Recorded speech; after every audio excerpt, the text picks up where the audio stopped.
E o Brasil de Carlo Ancelotti segue em busca da consolidação do seu modelo de jogo, a evolução do trabalho, comportamentos dentro de campo se consolidando, mas principalmente as variações que o modelo de jogo tem permitido para a seleção brasileira. Agora, apesar do desafio contra a Coreia do Sul não ter sido um grande desafio, tecnicamente falando, foi uma partida muito interessante para a gente ver justamente essas variações, quais comportamentos do time em campo, os posicionamentos, as movimentações em cada situação de jogo, como é que tá tomando cara então essa seleção brasileira de Carlo Ancelotti. Um dos pilares desse modelo de jogo tem sido a saída de bola do time. O time repete o mesmo posicionamento e as mesmas dinâmicas, e não é nessa partida, né? A gente já vem vendo isso em outras análises. O time abre então a linha com 4 aqui, geralmente o lateral direito se projeta um pouco mais para essa partida, o Vitinho. Douglas Santos, lateral esquerdo, fica um pouco mais recuado, mas de maneira geral os dois volantes apoiam. A Coreia do Sul tentava avançar o bloco de marcação no começo, depois acaba mudando um pouco a estratégia. Calma que a gente já vai chegar lá, mas o Brasil não encontrou muitas dificuldades para fazer sua saída de bola funcionar. E acontecia por dois motivos. O primeiro deles é que a Coreia do Sul, por mais que tivesse um encaixe de marcação, os jogadores não tinham muita dúvida de quem marcar. Quando o time subia o bloco para tentar pressionar, pouquíssima pegada de marcação, mas principalmente muito espaço para os jogadores que fossem receber. Por exemplo, nesse lance aqui, ó, você percebe que o volante está sobrecarregado. Porque um segundo problema que acontecia bastante é que os zagueiros da Coreia do Sul abandonavam muito cedo os jogadores do Brasil que recuavam. Então o volante está sobrecarregado aqui, porque no momento que abrir a câmera você vai perceber que ele está com dois jogadores. O Matheus Cunha recuou aqui, então o volante abandonou o Guimarães, que estava pressionando ali no começo da jogada, recuou para pegar o Matheus Cunha, e com isso o Guimarães acaba sobrando livre 3 contra 2 pelo corredor central. Essa foi uma situação muito comum, não só com o Matheus Cunha, né? O próprio Vinícius Júnior recuou bastante, o próprio Rodrigo, o próprio Estevão muitas vezes fechava aqui, né, para ajudar a desafogar essa saída de bola. Então o Brasil facilmente conseguia bater essa pressão inicial da Coreia do Sul, porque os zagueiros aqui, ó, pode ver como o Min Jae-Kim tá bem recuado, né? Você pensar no encaixe de marcação, que poderia sufocar um pouco mais a saída de bola do Brasil, claro, além de ter mais pegada de marcação, seria manter o encaixe por mais tempo, né? Por exemplo, o Min Jae-Kim teria que perseguir mais aqui o Matheus Cunha para que o volante ficasse marcando lá o Guimarães, né? Quando a bola chega no Guimarães ali, recebendo aquele passe ali do Magalhães, ele já estaria pressionado, né? O Brasil não teria tanta facilidade assim para conseguir avançar pelo corredor central. Mas claro que isso abriria a mão de ter uma sobra na linha defensiva. E à medida que o Brasil ia colocando a Coreia do Sul em bloco médio, bloco baixo, outros problemas de marcação acabavam aparecendo que o Brasil soube se beneficiar muito bem. Uma coisa diferente em relação a outras partidas que a gente viu aqui é que o time geralmente mantinha 4 jogadores por fora do bloco, né? Além de fazer essa saída de bola com os dois zagueiros mais o lateral esquerdo, geralmente um dos volantes mais recuado, na maioria das vezes o Casemiro. Para essa partida o que a gente viu foi muitas vezes vários jogadores por fora do bloco, né? A gente viu o tempo inteiro o Matheus Cunha se apresentando pro jogo, o próprio Bruno Guimarães, né, não ficava muito espetado aqui, sempre participando aqui da criação, em especial ali pela direita, o próprio Estevão recuado, né, no caso aqui desse lance, Vinícius Júnior se apresentando, Rodrigo se apresentando. Então basicamente o time do Brasil criava muita superioridade aqui na origem da jogada, né, mas por fora dessa zona de guerra principal. Isso acabava então sobrecarregando esses jogadores aqui do primeiro combate da Coreia do Sul, e os 3 defensores da Coreia acabavam ficando sem ter quem marcar. Basicamente é isso, né, como os zagueiros não caçavam muito alto, isso acontecia várias vezes. Ó, o Brasil tem bastante liberdade, segura, prende a bola, procura o espaço, Magalhães deixa aqui com o Douglas Santos, ele vai dar um tapa aqui pra trás pro Bruno Guimarães, ó, o Bruno Guimarães já levanta a cabeça, muita liberdade, muito espaço, ó, 4 contra 3, né, então não tem como, né, acaba inibindo então com que a Coreia do Sul tentasse pressionar o Brasil. Isso favoreceu também com que o Brasil não fosse empurrado pra trás. Guimarães vai achar aqui uma boa movimentação do Estevão. Se você olhar agora nesse momento, você vai perceber que o Brasil tem superioridade numérica de novo no corredor central, sobrecarregando aqui os dois volantes, e tem tudo a ver com os 3 atacantes do Brasil. Olha como o Matheus Cunha tá mais centralizado aqui, sempre se apresentando pro jogo, Vinícius Júnior nesse lance aqui, junto com o Estevão que veio pra dentro, o Vitinho tá passando aberto pela direita. 3 contra 2 pelo corredor central, muita movimentação de apoio. Esse é um ponto interessante, belo passe aqui do Guimarães, conseguindo conectar ali no Estevão. E se você pensar então que no corredor central, muita movimentação de apoio, né, os 3 jogadores aqui, 4 jogadores sempre se apresentando ali pra receber essa bola dos zagueiros ou dos jogadores que estavam mais ali por fora do bloco, pelas pontas era diferente. Movimentação de apoio pelo corredor central, movimentação de atacar o espaço pelos lados do campo. Então tinha sempre o Vitinho ou o Estevão fazendo essa diagonal aqui, tem também o Rodrigo pela esquerda, muitas vezes o Vinícius Júnior aqui pela esquerda, Rodrigo mais por dentro. Então como você pode perceber pelas descrições das jogadas, muita troca de posição também. Mas mesmo com muitas mudanças de posicionamento, claramente os comportamentos se repetiam. Movimentação de apoio pelo corredor central, atacando espaço pelos lados ali para fazer o facão, essa diagonal. Aqui um lance de saída de bola, uma coisa que o Brasil fez bastante também foi explorar os espaços vazios, né? Não fazia aquele passe no pé, sempre um tapa no vazio para alguém se movimentar e receber no espaço, como é o caso aqui desse lance, ó.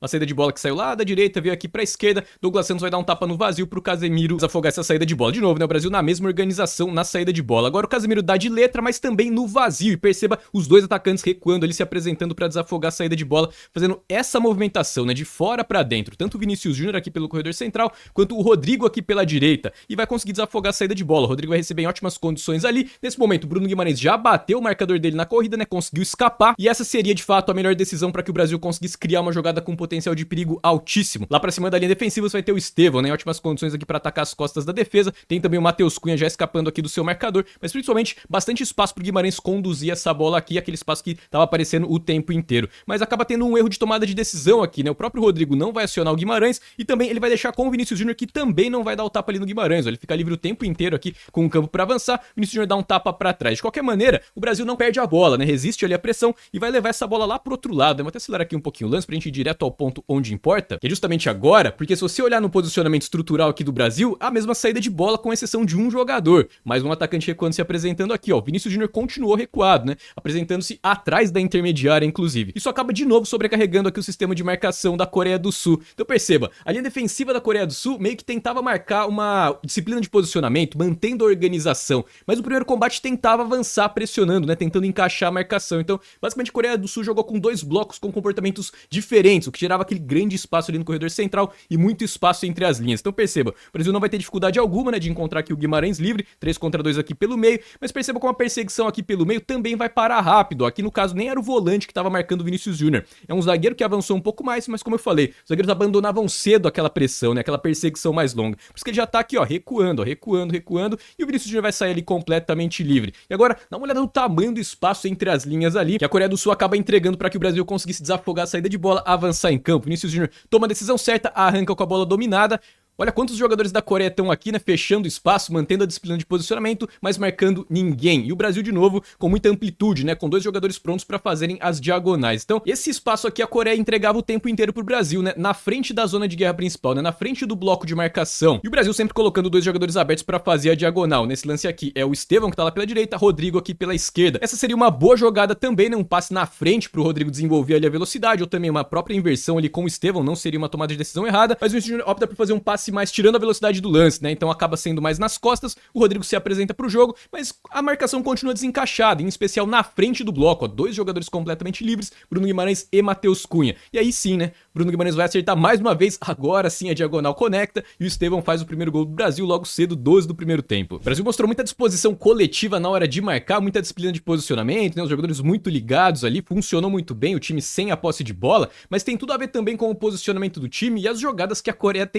tentava, obviamente, partindo desse posicionamento, né? A Coreia desfazia então aquela linha de 5, projetava os 2 alas, fazia 3 zagueiros ali, 2 volantes, aquele 3-2-5. Mas além desse posicionamento, o que a Coreia tentava fazer era infiltrar pelo corredor central. Isso o Brasil agradeceu, né? Porque, ó, o Brasil fechava os pontas, né? Não mantinha os pontas bem abertos, marcando os alas, por exemplo. O Brasil não fazia questão de ter superioridade numérica na linha defensiva. O Brasil fazia questão de povoar mesmo o corredor central, fechando sempre aqui os 2 pontas. E a Coreia, quando tentava avançar pelo corredor central, geralmente tinha desvantagem. E o Brasil conseguia recuperar a posse de bola nessa região do campo. Uma coisa interessante foi que o posicionamento sem a bola do Brasil favoreceu demais a principal jogada do time, os contra-ataques. Afinal de contas, esse elenco, como eu já venho batendo na tecla desde o começo das análises da seleção brasileira depois da Copa do Mundo, é uma seleção que se beneficia demais dos contra-ataques. Então não tem problema nenhum você pensar o seu posicionamento defensivo de uma maneira que você consiga potencializar os contra-ataques. Atacando esse 3-2-5 da Coreia, à medida que você fecha os seus 2 pontas, você garante sempre que eles vão estar nas costas dos alas, sempre atacando a situação de 3 contra 3 em cima dos 2 zagueiros.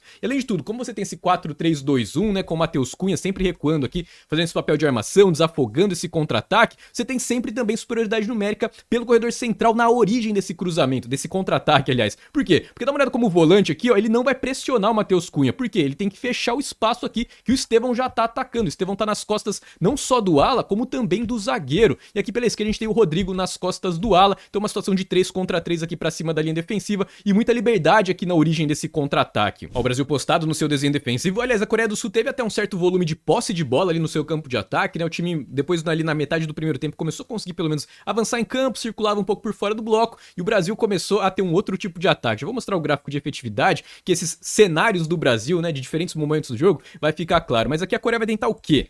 Infiltrar por dentro do bloco de marcação, o Vinícius Júnior aqui de ladrão, dá o carrinho, ele consegue recuperar a posse de bola, sobra no Casemiro, superioridade numérica ali na origem desse contra-ataque, e de novo os pontas já se projetando nas costas dos alas, ó. Casemiro conecta ali no Estevão, a bola vai ficar viva e o Vinícius Júnior recupera, mas ó, de novo, ó, o Rodrigo sempre em vantagem, tanto em relação ao meio campista quanto em relação ao ala, né, que nem tá aparecendo aqui na imagem. O Brasil vai criar uma chance clara de gol agora nesse contra-ataque, ó. Vinícius Júnior espera o momento certo, coloca na frente, Rodrigo ajeita, bate de perna canhota, mas acaba desperdiçando essa grande chance aí de aumentar. A Coreia do Sul vai tentar infiltrar dessa vez pelo lado, né, mas sempre buscando essa infiltração, o Brasil sempre com muita gente ali no corredor central recuperando a posse de bola. Guimarães vai desafogar, vai deixar a bola aqui com o Matheus Cunha, que arranca com a bola dominada. O Matheus Cunha foi muito importante para desafogar esse contra-ataque nessas arrancadas, naquelas jogadas de armação também. Agora, nesse contra-ataque especificamente, ele vai acabar expondo uma vulnerabilidade da Coreia pelo lado direito da defesa, porque como o Vinícius Júnior geralmente cai mais para a esquerda e você tem o Rodrigo ali, sempre você vai ter essa condição aqui para sobrecarregar o lado direito da defesa, atacar melhor aqui pela esquerda. Então talvez aqui uma rota do contra-ataque pela esquerda tivesse um potencial de perigo um pouco maior, mas nesse momento o Matheus Cunha vai olhar lá pra direita e vai tentar fazer uma conexão com o Estevão,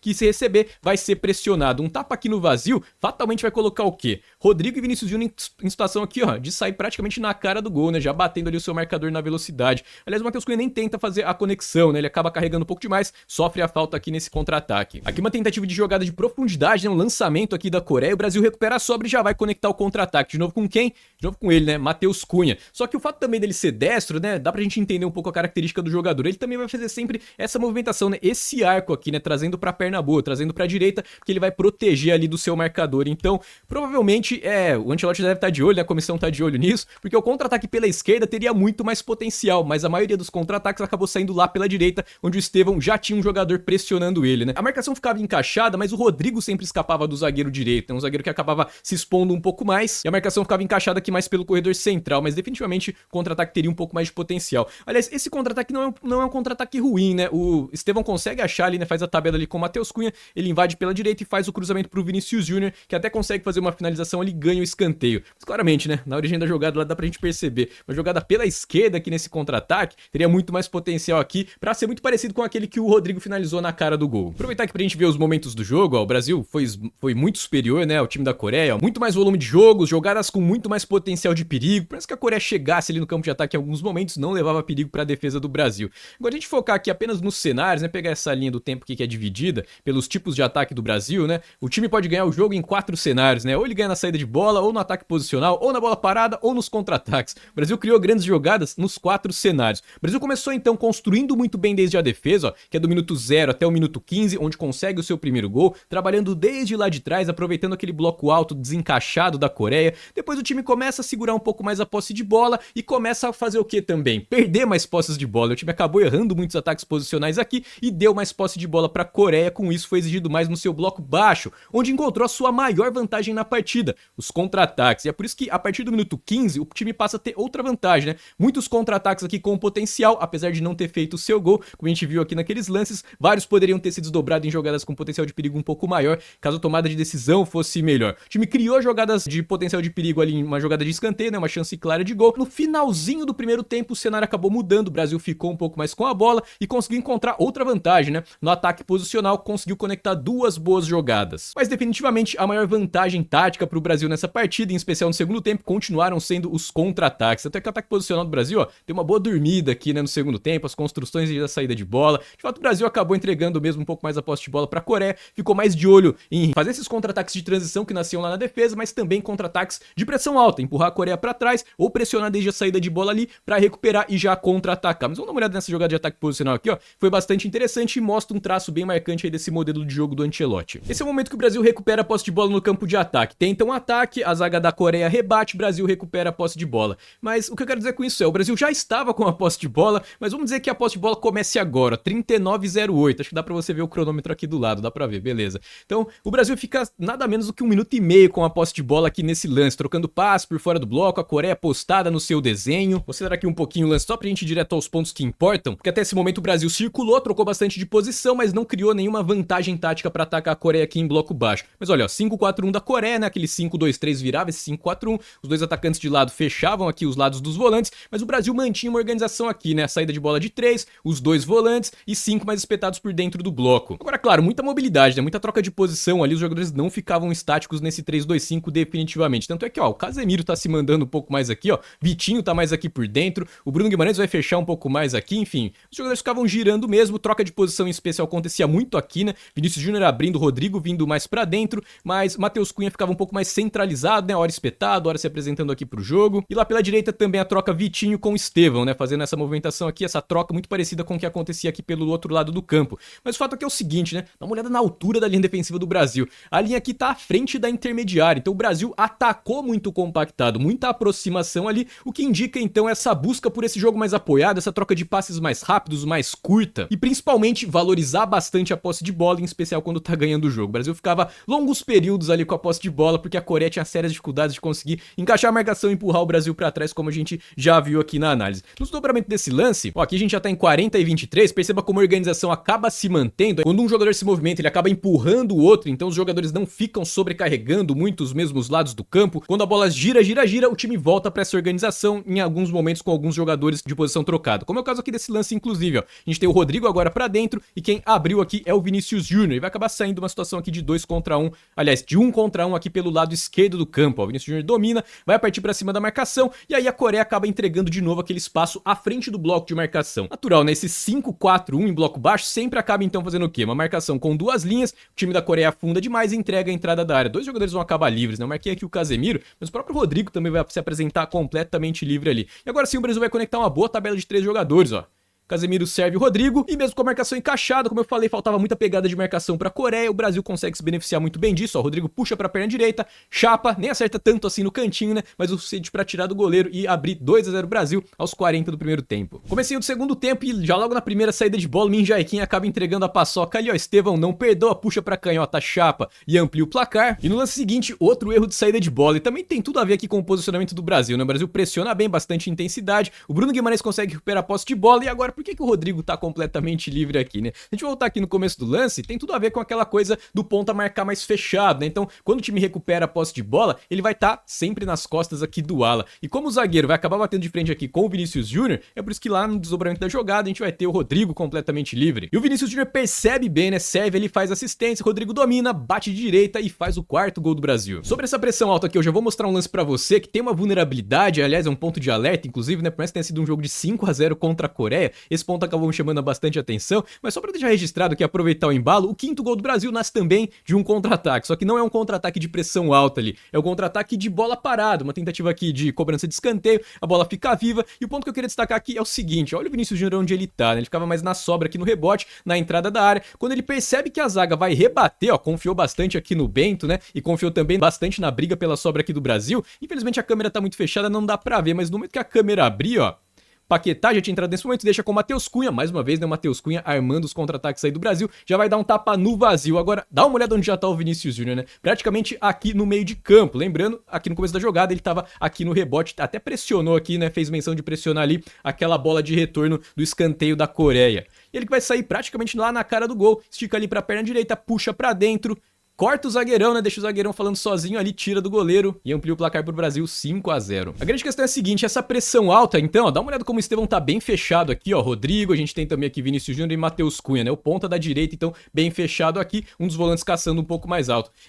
É um espaço que aparece bastante, que é o quê? Justamente lá na inversão. Qual que é o ponto aqui, né? Qual que é a grande vulnerabilidade? Por conta, então, da linha defensiva ser obrigada a ficar trocando de alvo o tempo inteiro, quando o adversário balança demais aqui na saída de bola, leva pra esquerda, conecta corredor, esse tipo de brecha pode ser bastante perigoso, porque se você olhar aqui, ó, a gente tem aqui o Douglas Santos caçando alto, né, que é o jogador então, que é o lateral esquerdo, ele fecha o lado esquerdo da linha defensiva. Quando essa bola chegar lá na direita, você vai perceber que ele não fechou a linha defensiva a tempo, natural, ele é exigido pra caçar alto, porque a jogada tá saindo aqui pela direita, ou pela esquerda da defesa do Brasil, e até ele recompor, o que vai acontecer é que tem uma situação aqui de 2 contra 2, e se o adversário sai de forma vertical, conecta o corredor em um primeiro momento, mas ataca as costas da linha defensiva, pode ser uma vulnerabilidade, ó. A Coreia até tentou fazer isso, né, ó, tentativa de lançamento pro Song, olha como ele sairia na cara do gol ali caso esse lançamento conectasse, né? Mas ele não consegue chegar a tempo ali, acaba perdendo essa oportunidade. De qualquer maneira, é uma brecha aí pra ficar atento, porque é um tipo de marcação-pressão que exige muita coordenação da linha defensiva. Em especial, se a gente pensar no elenco dessa geração da seleção brasileira, talvez os pontos de atenção, os pontos de vulnerabilidade um pouco maior, estejam nas laterais do time. Espero que você tenha gostado dessa análise, já agradeço de coração você ter ficado comigo até o final desse vídeo. Vou ficando por aqui, um grande abraço e até a próxima!